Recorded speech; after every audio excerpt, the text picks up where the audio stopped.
ప్రేమైన దేవుని సంఘం, మా దేవుని బిడ్డలారా, మీకు అందరికీ వందనంలో తెలియజేస్తున్నాను. అందరు క్షేమంగా ఉన్నారా? మీ అందరి కొరకు ప్రార్థిస్తున్నాము. మీరు నమ్మకం మాత్రం ఉంచండి. ప్రభువుని నమ్మండి, విశ్వసించండి. ఆయన కార్యంలో చూస్తారు. చూసిన తర్వాత ప్రభువుని మర్చిపోకుండా ఆయనను ధ్యానించండి, ఆయనను వెంబడించండి, ఆయనలో జీవించండి. బంధువులు వెలివేసిన వెలివేయని స్నేహం, లోకాన లేనట్టి ఆ దివ్య స్నేహం, నా యేసుని స్నేహం. బంధువులు వెలివేసిన వెలివేయని స్నేహం, లోకాన లేనట్టి ఆ దివ్య స్నేహం, నా యేసుని స్నేహం. చిరకాల స్నేహం, ఇది నా యేసు స్నేహం. చిరకాల స్నేహం, ఇది నా యేసు స్నేహం. చిరకాల స్నేహితుడా, నా హృదయ నా సన్నిహితుడా, నా తోడు నీవయ్యా, ప్రియ ప్రభువా యేసయ్యా. చిరకాల స్నేహితుడా, నా హృదయ నా సన్నిహితుడా. చిరకాలం నీతో స్నేహంగా ఉండేవాడు ఆయన మాత్రమే. ఆయనను నీవు నమ్మి తీరాలి, ఆయనను నమ్మి జీవించాలి. రండి వాక్య భాగంలోకి వెళ్ళిపోదాం. మనం ఈ రోజున 22వ అధ్యాయము, ఆదికాండం 22వ అధ్యాయము. అబ్రహాము దేవుని నమ్మెను, అది అతనికి నీతిగా ఎంచబడెను. అబ్రహాము దేవుని నమ్మెను, అది అతనికి నీతిగా ఎంచబడెను. స్నేహితుడా అని కూడా పిలువబడుతున్నాడు. యాకోబు పత్రిక 2వ అధ్యాయము 23వ వచనంలో నా స్నేహితుడు అని ప్రభు ద్వారా చెప్పించుకొని ఉన్నాడు. అబ్రహాముని స్నేహితుడిగా పిలువబడ్డాడు. అలాగే దేవుడు ఒక వ్యక్తితో సంభాషణ మొట్టమొదటిసారిగా మొదలుపెట్టాడు. అబ్రహాంతో నీ స్వదేశమును విడిచి నేను చెప్పిన చోటికి నువ్వు వెళ్ళమని చెప్పినాడు. అప్పుడు చెప్పినప్పుడు మరి అబ్రహాం అడగాలి కదా, అయ్యా నేను ఎక్కడికి వెళ్ళాలి, ఎక్కడ జీవించాలి, నాకు క్లారిటీ లేదు కదా. ప్రియులారా, మనమైనా కూడా ఎక్కడికైనా వెళ్ళిపోమంటే, లేకపోతే ఏదో బంధువులు ఆహ్వానించినప్పుడైనా మనం అడుగుతాం, ఎక్కడయ్యా మీ అడ్రస్ ఎక్కడ, మేము ఎక్కడికి రావాలా, ఏ దారిని రావాలా, ఏ బస్సు ఎక్కాలా, లేకపోతే ఎక్కడ మేము దిగాలా, ఎక్కడ మీరు మమ్మల్ని రిసీవ్ చేసుకుంటారు. ప్రియులారా, నేను కూడా సేవకు వెళ్తున్నప్పుడు ఎంతోమంది చోటుకి ఎన్నో ప్రాంతాలకు వెళ్ళాను, తెలియని ప్రాంతాలకు వెళ్ళాను. వారి దగ్గర నుంచి నన్ను మంచి ఆహ్వానం పొందాను. మరి నేను ఎక్కడ దిగాలో, నన్ను ఎక్కడ మీరు రిసీవ్ చేసుకుంటారు, నన్ను ఆహ్వానిస్తారంటే వారు వచ్చి దగ్గరకు వచ్చి నాకు అడ్రస్ చెప్పి ఆ విధంగా నన్ను రిసీవ్ చేసుకొని వాళ్ళ గృహాలకు తీసుకెళ్లేవాళ్ళు, వాళ్ళ సంఘాలకు తీసుకెళ్లేవాళ్ళు. అలాగే బహిరంగ సభల్లో ప్రసంగించేదాని కొరకు ప్రత్యేకముగా పిలువబడిపోయి ఉన్నాను నేను. ఎందుకంటే ఒక క్లారిటీ కావాలి మనకి. ఇప్పుడు ప్రభువారు అబ్రహామును నీ స్వదేశమును నీ ఇంటి వారిని విడిచి వెళ్ళమని చెప్పినప్పుడు, అయ్యా నేను ఎక్కడికి వెళ్ళాలి, ఎక్కడ దిగాలి, ఎక్కడ నేను నివసించాలి, ఇల్లు వాకిలు ఎక్కడ, నాకు అక్కడ ఏమి ఆస్తులున్నాయి, లేకపోతే అక్కడ నాకు ఏ ఉద్యోగం ఉంది, నేను ఎలా బ్రతకాలా, నా బ్రతుకు తెరువేంటి, ఏమైనా అడిగాడా?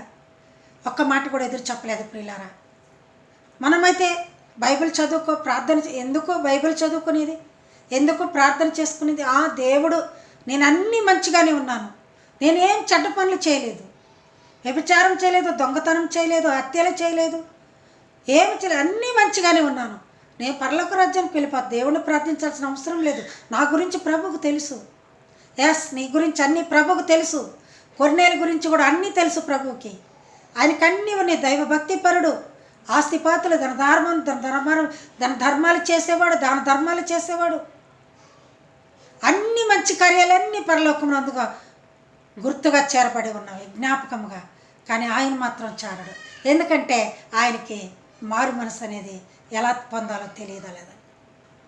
అందుకనే ఒక పేతురుని పిలిపించుకొని చేపలు పట్టి ఆయన్ని, నీవు బోధ వినువయ్యా, అప్పుడు నువ్వు పరలోక రాజ్యానికి చేరుతావు అని చెప్పి ఉన్న రీతిని నీవు అనుకుని ఉండవచ్చు. నేను అన్ని క్షేమంగా ఉన్నాను, నాలో ఏ తప్పిదమ్ములు లేవు, నేను ఖచ్చితంగా దేవుని బిడ్డగా, ఆయనకు తెలుసు నేను దేవుని బిడ్డగా చేరుతాను, అబ్రహాము రొమ్మును కొనిపోబడతానని. లేదు, ఆనాడు పొట్టి జక్కయ్య కూడా పాపములు ఒప్పుకున్న తర్వాతే ఇతడును అబ్రహాం కుమారుడని యేసుప్రభు వారు చెప్పారు. కనుక నమ్మాలి, విశ్వసించాలి. మీరు ఖచ్చితంగా నమ్మాలి, ప్రభువును ప్రార్థించాలి, ఆయనపై నమ్మకం ఉంచుకోవాలి. అబ్రహాం కూడా దేవుని నమ్మిను, అది అతనికి అనీతిగా ఎంచబడిను. వాగ్దానం చేసిన 25 సంవత్సరాలకి ఇస్సాకుని ఇచ్చినా కూడా వారు ఎక్కడా కూడా విసుగు చెందలేదు, ప్రభువుని దూషించలేదు, దేవుని అవమానపరిచిన మాటలు ఎక్కడా మాట్లాడలేదు. ప్రియులారా, మీరు చూస్తున్నారా? మరి ఇచ్చిన కుమారుని కూడా మరలా నాకివ్వమని పరీక్షిస్తున్నాడు ప్రభువారు. దేవుడు పరీక్షిస్తున్నాడు. అబ్రాహాముని పరీక్షకు పెట్టాడు. ఇక్కడ పరీక్ష ఎలాంటిదంటే ఘోరమైన పరీక్ష. ఎంతో ప్రేమగా ఇచ్చిన ఇస్సాకుని బలి ఇవ్వమని అడుగుచున్నాడు. చూద్దాం ప్రియులారా, మనం బైబిల్ గ్రంథంలో 22వ అధ్యాయం ఆదికాండము. దేవుడు అబ్రహామును పరిశోధించను, మామూలుగా శోధించడు కదా, పరి విధాలుగా పరిశోధించను. ఎట్లనగా ఆయన అబ్రహామా అని పిలవగా ఆయన పిలుపు కోసం ఎదురు చూస్తూ ఉన్నాడేమో. అబ్రహాము ఆయన పిలుపు కోసం ఎదురు చూస్తూ ఉన్నాడేమో. అబ్రహామా అని పిలిచాడట. పిలవగానే ఏమైంది? చిత్తము ప్రభువా, చిత్తము ప్రభువా. ఎంత గౌరవం ప్రభువుకి ఇచ్చారు ఆయన, ఎంత గౌరవం దేవునికి ఇచ్చారు ఆయన. ఆయన ఎప్పుడు పిలుస్తాడని ఎదురు చూస్తూ ఉన్నట్లున్నాడు. అబ్రహామా అని పిలవగానే చిత్తము ప్రభువా అప్పుడు ఆయన, నీకు ఒక్కడే ఉన్న నీ కుమారుని అనగా నీవు ప్రేమించి ఇస్సాకుని తీసుకొని మోరియా దేశమునకు వెళ్ళి అక్కడ నేను నీతో చెప్పబో పర్వతములలో ఒక దాని మీద దహన బలిగా అతన్ని నర్పించమని చెప్పాను. ఏంటయ్యా ఈ లీలలో? ఏంటి అసలు ఈ పరీక్షలు, పరిశోధనలేంటి? ఇంతకాలానికి ఒక కుమారుని ఇచ్చావు, మరలా దహన బలి కాల్చివేయమని చెప్తున్నాడు. దహన బలి అనగా కాల్చివేయుట, కట్టెలలో పెట్టి మంట పెట్టుట. ప్రిలారా, ఇది ఎంతవరకు న్యాయం చెప్పండి? లేక ఒక బిడ్డనిచ్చాడు, బాగా వినండి. మరి ఆ బిడ్డను అల్లారు ముద్దుగా పెంచుకుంటున్నాడు. తల్లిదండ్రులు ఎంతో గారభంగా చూసుకుంటున్నప్పుడు ఆ బిడ్డను తీసుకొచ్చి నాకు బలి ఇవ్వమని దహన బలిగా మోరియే కొండపైన, అక్కడ ఆ పర్వతం మీద, మరి ఆ కొండపైన ఒక దాని మీద దహన బలిగా, ఒక కొండపైన ఒక దాని మీద అని చెప్పి ఉన్నాడు బైబిల్లో. ఒక కొండపైన దహన బలిగా అర్పించమని చెప్పాను. మనమైతే ఏమనుకుంటాం? ఇచ్చినట్లే ఇచ్చి మరలా తీసుకుంటున్నాడు. పెద్ద గొప్ప దేవుడినా, లేకపోతే గొప్ప వ్యక్తినా, ఈయనగాంగా ఇచ్చాడని మరలా ఆయనే ఆర్డర్ వేస్తున్నాడు. It is my order, it is my decision అని చెప్తున్నాడు. ఎంత ఇదిగా అని అనుకుంటాం కదా, ఆలోచిస్తాం కదా. అబ్రహాం ఆలోచించలేదు, నిమిషమైన వెనకడుగు వేయలేదు. తెల్లవారినప్పుడు చూడండి బైబిల్లో ప్రియులారా 3వ వచనం, తెల్లవారినప్పుడు అబ్రహాము లేచి తన గాడిదకు గంత కట్టి తన పరివారిలో 2 తమ కుమారుడు ఇస్సాకుని వెంట పెట్టుకుని దానబలి కొరకు కట్టెలు చీల్చి లేచి దేవుడు తనతో చెప్పిన చోటుకు వెళ్ళాను. తెల్లవారిపోయింది, రాత్రి దర్శనం వచ్చింది. రాత్రి ప్రభువారు చెప్పారు, తెల్లవారి పొద్దున్నే లేచాడంట. పొద్దున్నే లేచి గాడిదకు గంత కట్టి మరి 2 సేవకులను వెంట పెట్టుకొని, అలాగే ఇస్సాకును కూడా వెంట పెట్టుకొని వెళ్ళాడా. అక్కడ కట్టెలు దొరుకుతాయి కదా, దొరుకుతాయో లేదో, దేవుడిచ్చిన మాట తప్పకూడదు అని కట్టెలు కూడా ఇంటి దగ్గరే తీసుకున్నాడు. బాగా వినండి ప్రియులారా, ఇప్పుడు కుమారుణ్ణి దహన బలి ఇవ్వమంటే ఎంతమంది అయినా ఒప్పుకుంటారా? ఏడుస్తూ బాధగా కోపంగా లాక్కుని వెళ్ళిపోతారు. ఒకవేళ ఆ బాధ భరించలేక ఏడ్చుకుంటూ తీసుకెళ్తారు. కానీ ఈయనైతే అన్నీ రెడీ చేసుకొని తీసుకెళ్తున్నాడు. కట్టెలు కూడా అక్కడే. సరే కట్టెల వరకు తీసుకున్నాడా? కాదు. అక్కడ కట్టెలు మళ్ళీ కాలుతాయో లేదో, దేవుని మాటకు ఎదురు దించిన వాడిని అవుతాను, కాలే వరకు లేట్ అవుతుందని ఆ కట్టెలు ఇంటి దగ్గరే చీల్చుకొని 2 భాగాలుగా, ఒక్కొక్క కట్టెను 2 భాగాలుగా చీల్చుకొని తీసుకెళ్తున్నాడంట. ఎంత గౌరవం! దేవుడు ఇచ్చిన మాటకి లేట్ చేయట్లేదు. ఒకవేళ కాలేసరికి లేట్ అవుతుందేమో, ఎందుకు వచ్చింది ఇదంతా అనుకున్నాడు. ఇంటి దగ్గర ఆ కట్టెల్ని 2గా చీల్చి దహన బలి కట్టెలు తీసుకొని ఇస్సాకు మీద పెట్టి తన పనివారితో తీసుకొని వెళ్ళి మా యొద్దకు వచ్చేదమని చెప్పారు. అక్కడికి వెళ్ళిన తర్వాత 5వ వచనంలో తన పనివారితో, మీరు గాడిదతో ఇక్కడనే ఉండుడి, నేను ఈ చిన్నవాడును అక్కడికి వెళ్ళి మొక్కి మరలా మీ యొద్దకు వచ్చేదమని చెప్పిరి. చూసారా ప్రియులారా, మరలా మేము వస్తామేమో, మీరు ఇక్కడే ఉండండి, మీరు ఇక్కడే ఉండి ఇక్కడ చూస్తూ ఉండండి, నేను ఈ చిన్నవాడు పోయి ఆ పర్వతం మీదకు పోయి దేవునికి మొక్కి మరలా వచ్చేదమని చెప్పినారా. చూడండి ప్రియులారా, ఎంతగా రోమపత్రిక 4:13 విశ్వాసము వలనైన నీతి మూలముగా కలిగిన ఆయనకి విశ్వాసం ఉంది. రోమపత్రిక 4:13 విశ్వాసం వలన నీతి మూలంగా కలిగిన, విశ్వాసము వలనైన నీతి మూలం, విశ్వాసము వలనైన. ఎందుకంటే అబ్రహాముకి విశ్వాసం ఉంది. అబ్రహాముకి నేను ఏది చేసినా దేవుడు నాకు ఆ పనిని పూర్తి చేస్తాడు, నేను ఎక్కడైతే కోల్పోయానో అది నాకు తగిన సమయంలో దేవుడు నాకు ఇస్తాడని విశ్వాసం, గట్టి విశ్వాసం ఉంది. అందుకే చెప్తున్నాడు, మీరు ఇక్కడే ఉండండి, నేను వెళ్ళి చిన్నవాడిని తీసుకొని దేవునికి బ్రతికి వస్తాం, ప్రార్థించుకొని వస్తామని చెప్పి ఉన్నాడు. ప్రియులారా చూసారా, మరి ఇస్సాకు తన తండ్రి అయిన అబ్రాహాముతో నా తండ్రి అని పిలిచాను. ఎప్పుడు 6వ వచనంలో దహన బలికి కట్టెలు తీసుకొని తన కుమారుడు ఇస్సాకు మీద పెట్టి తన చేతితో నిప్పును కత్తిని పట్టుకొని పోయాను. చూసారా ప్రియుల, దహన బలికి కట్టెలు తీసుకున్నాడు, ఇస్సాకును తీసుకున్నాడు, ఇస్సాకు పైన పట్టి తన చేతితో నిప్పును కత్తిని పట్టుకొని పోయాను. బిడ్డను తీసుకున్నాడు, కట్టెలు పట్టుకున్నాడు, నిప్పు ఒక చేత పట్టుకున్నాడు, కత్తి కూడా ఒక చేత పట్టుకున్నాడు. ఎందుకు ప్రియులారా, మరి కత్తిని ఎందుకు పట్టుకున్నాడు? కట్టెలు కొట్టడానికే, లేకపోతే దహన బలికి బిడ్డ అడ్డం తిరిగితే ఒకవేళ మెడకాయ నరికేమని చంపాలనుకున్నాడా? దహన బలి చేయాలని ఎందుకు కత్తిని కూడా పట్టుకుపోయాడు. కత్తి, కట్టెలు, నిప్పు 3 తీసుకెళ్ళాడు. జాగ్రత్తగా చూడండి ప్రియులారా, కట్టెలు, నిప్పు, కత్తి 3 తీసుకుని వెళ్ళాడు. అప్పుడు 7వ వచనంలో వారిద్దరు కూడి వెళ్ళుచుండగా ఇస్సాకు తన తండ్రి అయిన అబ్రహాముతో నా తండ్రి అని పిలిచాను. ఇప్పుడు ఇస్సాకు తండ్రితో వెళ్తున్నాడు. కత్తి ఉంది, నిప్పు ఉంది, కట్టెలు ఉన్నాయి. ఇవన్నీ ఎందుకు? కట్టెలు చీల్చవచ్చు, లేకపోతే అవి ఇంటికాడే చీల్చుకొచ్చారు. మరి నిప్పు పెట్టడానికి, కట్టెలు పేర్చడానికి ఇవన్నీ ఉన్నాయి. మరి జీవం ఏది? బలి ఇవ్వటానికి జీవం ఎక్కడుంది? పొట్టేలు ఎక్కడుంది? ఆ దహన బలికి కావాల్సిన మరి వస్తువు ఎక్కడుంది అని కుమారుడు అడుగుచున్నాడు. అబ్రహాముతో నా తండ్రి అని పిలిచాడంట. చూడండి ఎంత గౌరవం. అందుకు అతడు ఏమి నా కుమారుడా నేను. అప్పుడు అతడు నిప్పులో కట్టెలు ఉన్నవి కానీ దహన బలికి గొర్రెపిల్ల ఏదని అడిగాను. నాన్నగారు అన్నీ ఉన్నాయి కదా, నిప్పులు కట్టెలు ఉన్నాయి, దహన బలికి గొర్రెపిల్ల ఏది? గొర్రెపిల్ల ఎక్కడుంది? చూసారా ప్రియులారా, అబ్రహామును అడగగా అబ్రహాము నా కుమారుడా దేవుడే దహన బలికి గొర్రెపిల్లనిచ్చును. బాగా ఆలోచించండి. దేవుడు వేస్తాడంట గొర్రెపిల్లని, తర్వాత ఎలాగో ఇస్తాడు. కానీ ఇక్కడ అబ్రహాం మాట కూడా నెరవేరింది. ఎందుకంటే అబ్రహాము నమ్ముతున్నాడు, ప్రతి విషయంలో దేవుని నమ్ముతూనే ఉన్నాడు, ఎక్కడ కూడా ఆయన్ని అపనమ్మకంతో ఉండలేదు. దేవుడే చూసుకుంటాడు గొర్రెపిల్లని, మనకు అవసరం లేదు. నీ వచ్చి కట్ల మీద పడుకోయని పేర్చాడు, కట్ల మీద పడుకోబెట్టాడు. బిడ్డ ఏమీ మరి మాట్లాడలేదు, చేతులు కాళ్ళు కట్టేశాడు, కళ్ళకు గంతలు కట్టాడు, పడుకోబెట్టాడు, కట్టెలు పేర్చాడు. ఇన్ని చేస్తుంటే ఏ బిడ్డ అయినా ఎదురు తిరగడా, ఏడవడా? ప్రియులారా, ఒక చిన్న మాట, ఒక చిన్న పిల్లవాడు ప్రయాణిస్తున్నాడంట బస్సులో చాలామంది ప్రయాణికులు ఉన్నారు, ఒక 100 మంది ఉండొచ్చు. ఆ బస్సు బాగా ఘాట్ రోడ్లో వెళ్ళిపోతుంది, కొండపైన మలుపులు, భయంకరంగా మలుపులు ఉన్నాయి. ఇటు మళ్ళిన బస్సు పడిపోతుంది, అటు మళ్ళిన బస్సు పడిపోతుంది. ఆ దారి అంతా వంకలంకలుగా ఉంది, కొండపైన ఎక్కుతూ వెళ్తుంది. ఆ బస్సు వెళ్తున్నప్పుడు ఇటువైపు వెళ్ళినప్పుడు ఇటు పడుతున్నారు కొంతమంది, ఇటువైపు వెళ్ళినప్పుడు ఇటు పడుతున్నారు కొందరు, భయపడిపోతున్నారు, అరుపులు వేస్తున్నారు.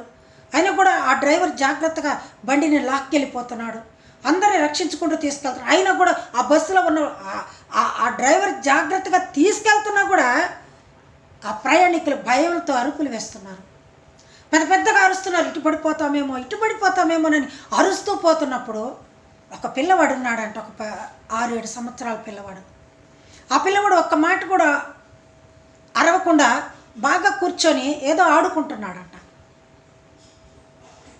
బాగా వినండి ప్రియులారా, ఆ మలుపుల మీద పోయే బస్సులో భయంకరమైన రోడ్డు అది మరణ ఛాయల వరకు వెళ్ళే రోడ్డు, అది మృత్యువాతంలోకి తీసుకువెళ్ళే రోడ్డు, అది ఆ రోడ్లో ప్రయాణిస్తున్నప్పుడు అందరూ భయభ్రాంతులైపోయి అరుపుల కేకలతో ఉండగా ఒక పిల్లవాడు ఆడుకుంటూ ఉన్నాడంట బస్సులో. ఒక పెద్ద ఆయన అడిగాడంట, బాబు మేమందరం ఇంత భయపడుతున్నాము, నీకు భయం లేదా? నువ్వెందుకు క్షేమంగా నవ్వుతూ ఉన్నావు, ఆడుకుంటున్నావు, కేరింతలు పడుతున్నావు అన్నాడు. ప్రియులారా, మీరు ఊహించండి ఏమై ఉంటుంది. పర్లేదు నేనే చెప్తాను. ఆ పిల్లవాడు చెప్పాడంట, అయ్యా తాతయ్య నాకేం భయం లేదు, ఎందుకంటే బస్సు నడిపే ఆయన మా నాన్నగారు. చప్పట్లు కొడదాం ఒకసారి, హల్లెలూయా చెప్పండి. లేకపోతే బస్సు నడిపే డ్రైవర్ మా నాన్న నన్ను జాగ్రత్తగా ఇంటికి తీసుకెళ్తాడు, అందువల్ల నా వల్ల మిమ్మల్ని అందరినీ కూడా రక్షిస్తాడు. ఆ నమ్మకం నాకుంది, నాకేం భయం లేదు. యేసే నా జీవిత నాయకుడు, నన్ను నడిపించు నావికుడు, యేసే నా జీవిత నాయకుడు. కడుగబడితి పరిశుద్ధుని రుధిరమందు, చేరుకొందు నిత్య జీవ పరమునందు, రూపమార్చి బాధ కోర్చి ఓదార్చిన యేసయ్యా, వందనము వందనము వందితుండ నీవయ్యా, యేసే నా జీవిత నాయకుడు, నన్ను నడిపించు నావికుడు, యేసే నా జీవిత నాయకుడు. మా నాన్న నడిపించాయన, నావికుడు ఆయన, పడవ నడిపే ఆయన. సముద్రం అల్లకల్లోలం అవుతున్నప్పుడు, పడవలో శిష్యులందరూ ఉన్నప్పుడు, వారంతా భయభ్రాంతులుగా ఉన్నప్పుడు యేసుప్రభు వారు కూడా అందులో ఉన్నారని వారు మర్చిపోయారే. వారు మర్చిపోయి భయపడి, అయ్యా మేము మునిగిపోతున్నామయ్యా, ప్రభువారిని అడుగుతున్నారు, అయ్యా మేము మునిగిపోతున్నామయ్యా, కొంచెమైనా విశ్వాసం ఉంచలేరా మీరు? నేను ఉన్నాను కదా మీ పడవలో. అబ్రహాము దేవుని నమ్మిన విశ్వాసము వలనైన నీతిని ఆయన పొంది ఉన్నాడు. ఆ బిడ్డ గురించిన దిగులు లేదు ఆయనకి, ఆ బిడ్డ గురించిన వేదన లేదు. ఎందుకంటే నీ సంతానం ఇసుక రేణువులంతా విస్తారమగునని ఆశీర్వదిస్తానని ఎప్పుడో మాట ఇచ్చేశాడు. ఇక భయం ఎందుకు, దిగులెందుకు? క్షేమంగా ఉన్నాడు, సంతోషంగా బిడ్డను పడుకోబెట్టాడు. కట్టెలు చక్కగా పేర్చి తన కుమారుడు ఇస్సాకును బంధించి ఆ పీఠంపై కట్టెల మీద ఉంచాను. అప్పుడు అబ్రహాం తన కుమారుని వధించుటకు తన చెయ్యి చాపి కత్తి పట్టుకొనగా, చూసారు పిల్లలారా, ఇంతకుముందు మనం చెప్పుకున్నాం కదా, మేము చెప్పి ఉన్నాం కదా, ఆ కత్తితో బిడ్డను నరికి చంపుతాడేమో అని. ఇక్కడ అదే ఉంది. ఆ కత్తితో నరికి బిడ్డను దహన బలి మీద పడుకోబెట్టి కాల్చేదానికి కత్తిని పైకెత్తాడు. అప్పుడైనా బిడ్డని ఆ పేగుబంధం గుర్తు రాలేదా అబ్రహాంకి? బాధ లేదా అబ్రహాంకి? అంత నమ్మకం ఆ దేవుని పైన. ఎంతగా నమ్మేవయ్యా నీవు. అబ్రహాం కొరకు ఎంతైనా వందనాలు చెప్పుకోవాల్సిన వాళ్ళం. ఎందుకంటే నేనును అబ్రహాం కుమార్తెని, నేనును అబ్రహాం కుమారుణ్ణి అని అనిపించుకోవాలంటే ఆ నీతి మనలో ఉండాలి. నిజముగా నీలో నీతి ఉందా? నీ ఉద్యోగం కొరకు ప్రార్థిస్తున్నావా? నీకు మంచి గవర్నమెంట్ ఉద్యోగం కావాలనుకుంటున్నావా? లేకపోతే ఇంకేమైనా నీకు బిడ్డలు కావాలనుకుంటున్నావా? లేకపోతే నీకు మంచి ఇల్లు కావాలనుకుంటున్నావుగా? అంతకంటే ముందుగా నీ కుటుంబం అంతా రక్షింపబడాలని అనుకుంటున్నావా లేదా నువ్వు? అయితే నీతిగా ఉండు, ప్రభువు నమ్ము, విశ్వసించు, ఖచ్చితంగా జరుగుతుంది. ఎందుకంటే అబ్రహాము వెనుకడుగేలేదు, వెనుక ఆలోచన చేయలేదు.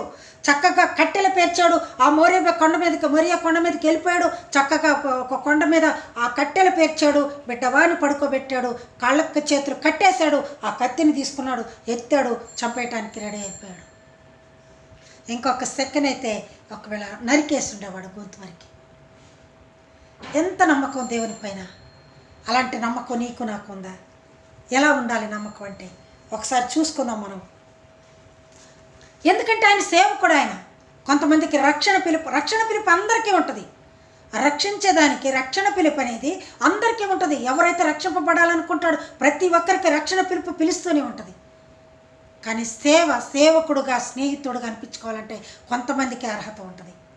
దేవుని సేవ చేయాలంటే కొంతమందికి అర్హత ఉంటుంది, కొంతమందినే పిలువబడతారు. అలాగే పొట్టి చెక్కని పిలుచుకోగలిగాడు దేవుడు. పొట్టి చెక్కని ఎలా పిలుచుకోగలిగాడు? చాలా పాపాత్ముడు, పన్ను వసూలు చేసేటటువంటి వాడు, సుంకపు గుత్తదారుడు. కానీ అతన్ని చూడాలని ఆయన ఎవరో ఆయన ఎవరో ఆయన ఒకసారి చూడాలా ఆశపడ్డాడు. చెట్టు ఎక్కాడు, మేడి చెట్టు మన అందరికి తెలుసు.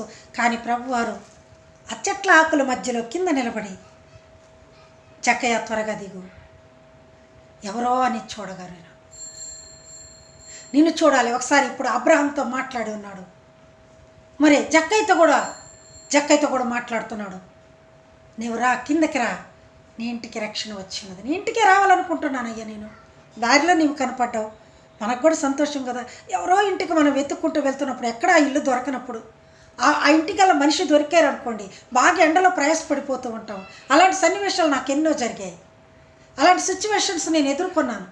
వాళ్ళ ఇంట్లోకి ఎత్తుక్కుంటూ వెళ్తున్నప్పుడు, సేవ నిమిత్తం బైబిళ్ళని మోసుకుంటూ ఆయాసపడుతూ ఎండలో చెమట కార్చుకుంటూ వెళ్తున్నప్పుడు, ఆ ఇంటికల్లా వారే నాకు కనపడి నన్ను ఎదురుగా వచ్చి, ఎవరమ్మా మీరు, ఎక్కడికి వెళ్తున్నారు అని అడిగినప్పుడు నాకెంత సంతోషం వస్తుందో. అయ్యా పలాని వాళ్ళ ఇంటి దగ్గరికి వెళ్తున్నాం. అమ్మ మేమేనమ్మా వాళ్ళం, మా మిస్సెసే మీకు ఫోన్ చేసింది, రండి మా ఇంటికి పోదామని ఎంతోమంది నన్ను ఆ విధంగా గృహాలకు ఆహ్వానించి ఉన్నారు. అలాగే జక్కయ్య కూడా ఎవరో అని చూడగోరినప్పుడు ఆయనే వచ్చి నిలబడ్డాడు. నాకు కూడా ఎన్నో సమయాలలో మాకు దేవుడు ఆ విధమైన పరీక్షలలో నాకు మంచి ఫలితం చూపించాడు. ఆయన నేను ఖచ్చితంగా నమ్మకంగా చెప్పగలను, దేవుడు నా యందు ఉన్నాడు, మీ యందు కూడా ఉంటాడు. మీరు కూడా విశ్వసించండి. కట్టెలను తీసి చాపి కత్తి పట్టుకొనగా యెహోవా దూత పరలోకము నుండి, అయిపోయింది. ఆయన పెట్టిన పరీక్షలో అబ్రహాము నెగ్గాడు. మీరు కూడా పెట్టిన పరీక్షలో నెగ్గుతారా? God bless you all. మిమ్మల్ని అందరం దేవుడు దీవిస్తాడు, నమ్మండి. అబ్రహాం పెట్టిన పరీక్షలో దేవుడు అబ్రహాము గెలిచాడు. కత్తి పైకెత్తాడు, మొత్తం ఏర్పాటు చేశాడు, మొత్తం ప్రిపేర్ చేసేసాడు. ఇక కత్తితో నరకటం, అగ్గిపుల్ల గివ్వటం, ఈ కత్తి తీసుకొచ్చిన నిప్పు అంటించటం మాత్రమే. కుమారుడు కూడా తండ్రి చెప్పినట్టు వింటున్నాడు. ప్రియమైన దేవుని బిడ్డలారా, ఇప్పుడైతే ఈ లోకంలో ఇప్పుడున్న జనరేషన్లో ఎవరైనా తల్లిదండ్రుల మాట వింటున్నారా? కొంతమంది వినరు, కొంతమంది వింటారు. కొంతమంది ప్రేమించిన వాడు వచ్చి, రా నిన్ను తీసుకెళ్ళిపోతాను, నేను చాక్కుంటాను అని పిలిచినప్పుడు ఆ తల్లిదండ్రులు కూడా విడిచేసి వెంటబడి వెళ్ళిపోతారు. ఏమ్మా మిమ్మల్ని వదిలిపెట్టి వెళ్ళిపోతున్నాం అంటే, వద్దొద్దు మీరు అతనికి ఇచ్చే పెళ్లి చేయమన్నారు కదా, అందుకని నేను అతనితో అతనే నా జీవితం, అతనే నా సర్వస్వం. ఎన్ని రోజులు కన్ని పెంచి నీ ప్రతి అడుగులో ఎక్కడ పడతావో, ఎక్కడ దెబ్బ తగులుతుందో, జ్వరం వచ్చినా, జలుబు చేసిన, దగ్గు వచ్చిన, చిన్న బాధ అయినా తల్లడిల్లిపోతే నేను చాకి ఇంత వాళ్ళని చేస్తే, ఇప్పుడు వచ్చిన వాడి కొరకు, ఇప్పుడు వచ్చిన ఆమె కొరకు వెళ్ళిపోతూ ఉంటారు. అక్కడికి వెళ్ళిపోయి మరలా పోలీస్ స్టేషన్లో కేసు పెడతారు. మా తల్లిదండ్రులు మా పైన అఘాయిత్యం చేస్తారేమో, మాకు వారి వల్ల ట్రెడ్ ఉంది కనుక మమ్మల్ని కాపాడండి, మాకు రక్షణ కల్పించండి. ఎంత దుర్మార్గం అండి. తల్లిదండ్రుల వలన వారికి ఆపద వస్తుందంట, తల్లిదండ్రులు చంపేస్తారంట వాళ్ళని. అలాంటి లోకంలో ఉన్న మనము ఇస్సాకును జ్ఞాపకం చేసుకోవాలి. ఎంతైనా కూడా విశ్వాసమునకు ఇస్సాకు కూడా గొప్పవాడని, ఇస్సాకు కొరకు కూడా నేను వందనాలు తెలియజేస్తున్నాను. ఇస్సాకు తన తండ్రిని నమ్మాడు. ఎందుకు నమ్మాడు? బాబు నువ్వు దిగులు పడవద్దయ్యా, గొర్రె పిల్లను ఆయనే చూసుకుంటాడని చెప్పినప్పుడు, pen drop silent, close your mouth, నోరు మూసుకున్నాడు, గమ్మును పడుకున్నాడు, ఎదురు కూడా చెప్పలేదు. మరి అలాంటి సమయంలో దేవదూత వచ్చేసిందంట. బాగా వినండి ప్రియులారా, దేవదూత పరలోకము నుండి వచ్చింది, ఎక్కడ మధ్యలో నుంచి రాలేదు, కింద నుంచి రాలేదు, పరలోకము నుండి దేవదూత వచ్చినని 11వ వచనంలో ఉంది. అబ్రహామా అబ్రహామా అని పిలిచారు. 2 సార్లు పిలిచింది. ఒకసారి పిలిస్తే వినపడదేమోనని త్వరగా అబ్రహామా అబ్రహామా అని పిలిచాను. అందుకు అతడు మరలా చిత్తము ప్రభువా నేను, ఆయన చెప్పిన మాట పిలిచినప్పుడు చిత్తము ప్రభు అనే వరకే అతని మాటలు, ఎక్కువగా మాట్లాడదలుచుకోలేదు. ఎందుకంటే అంతకి యోగ్యుడు కాదు అతను. నేను అంతటికి యోగ్యుడిని కాను, ఆయన చెప్పినట్లు వింటే నాకు సమస్తం. ఎందుకంటే ఇసుకర వినవులంత విస్తారమైన జనాన్ని నీకు ఇస్తానని ఆశీర్వదించాడు కదా, ఇంకా నేను ఎందుకు భయపడాలనుకున్నాడు. చిత్తము ప్రభు నేను, అందుకు అతడు చిత్తం ప్రభు అని. అప్పుడు ఆయన ఆ చిన్నవాని మీద చేయి వేయకము, అతను ఏమీ చేయకము, నువ్వు చేసే పని ఆపివేయి, ఆ చిన్నవాని మీద చేయి వేయకు, కత్తి కూడా వేయకు. నీకైనా ఆపద వస్తుందని భయపడుతున్నావా? రేపటి రోజు నేను ఎంతో ఆపదను ఎదుర్కోవాలి, లేకపోతే అప్పుల వాళ్ళు వచ్చి నా ఇంటి మీద పడతారే, లేకపోతే ఎవరైనా తగాదక నా మీదకి వస్తారు, లేకపోతే నేను ఏదైనా కొంత ధనాన్ని ఎవరికైనా చెల్లించాల్సి వచ్చి చెల్లించకపోతే వాళ్ళు గొడవలకు వస్తారేమో, లేకపోతే కోర్టు మరి ఆ కేసుల్లో నేను ఇరుక్కొని పోయి రేపు నాకు జైలు శిక్ష పడుతుందేమో, లేకపోతే రేపు మరణ శిక్ష పడుతుందేమో అని నీవు భయపడుతున్నావా? విశ్వాసం ఉంచలేవా? ఈరోజున ఈ స్థితి నీకు ఇచ్చాడంటే ఎవరిచ్చారు? నిన్నంతగా ప్రేమించుటకు కారణం ఎవరు? ఏ పాటిదానని నన్నింతగానో ప్రేమించావు, అంచలంచలుగా హెచ్చించి నన్నెంతగానో దీవించావు. ఏ పాటిదానని నన్నెంతగానో ప్రేమించావు, అంచలంచలుగా హెచ్చించి నన్నెంతగానో దీవించావు. వందనం యేసయ్యా, వందనం యేసయ్యా, వందనం యేసయ్యా, వందనం యేసయ్యా. చూసారా ప్రియులరా, అంచెలంచెలుగా హెచ్చించి నన్నెంతగానో ప్రేమించి దీవించిన దేవుడు. ఇస్సాకు తన తండ్రిని అబ్రహాముని నమ్మాడు, అబ్రహాము దేవుని నమ్మాడు. దేవుని దూత పరలోకము నుండి వచ్చి, ఆగు అబ్రహాము, ఆపు, అక్కడి వరకు ఆపేసాయి, ఇక నువ్వు చేసిన పని చాలు, నా పరీక్షలో నువ్వు నెగ్గావయ్యా, ఎంతైనా నీవు జెంటిల్మెన్వి అని చెప్తున్నాడు. నీకు ఒక్కడై ఉన్న నీ కుమారుని నాకు వెనుతీయలేదు గనుక నీవు దేవునికి భయపడేవాడవని ఇందువలన నాకు కనపడుచున్నది. నువ్వు దేవునికి భయపడేవాడివని, ఆయన గౌరవించేవాడివని నాకు తెలిసి ఉన్నది. దూత చెప్తుంది. ప్రియులారా, మీరు దేవునికి భయపడ్డారా ఎప్పుడైనా? నేను చేస్తున్న పాపమును ఎవరు చూడట్లేదులే. దొంగతనం కావచ్చు, వ్యభిచారం కావచ్చు, అపనిందలు కావచ్చు, సమయానుకూలంగా ఆలయములకు వెళ్ళకపోవటం కావచ్చు, ప్రార్థన చేయకపోవటం కావచ్చు, ఇతరులను దూషించటం కావచ్చు. దేని గురించైనా నీవు నమ్మలేకపోతున్నావా? ప్రభు నిన్ను చూస్తాడని నువ్వు అనుకోకుండా ఉంటున్నావా? ఆయన పెట్టిన పరీక్షలో నెగ్గలేకుండా ఉన్నావా? ఓడిపోతున్నావా? ఒకసారి చూడు దేవుని వైపు. దేవుని ఖచ్చితంగా నమ్మి చూడు. కళ్ళు మూసుకుని ప్రార్థనలో ఉండు. నువ్వు ఏక దృష్టితో ప్రభుని ప్రార్థన చేయి. వేరే ఆలోచనలు నీకు అవసరం లేదు. నీ ఆలోచనలు నీవున్నప్పుడు దేవుడు నీ కార్యములు చేస్తాడు. ప్రియులారా, నాకు కూడా చిన్న చిన్న అనారోగ్యాలు ఉన్నాయి.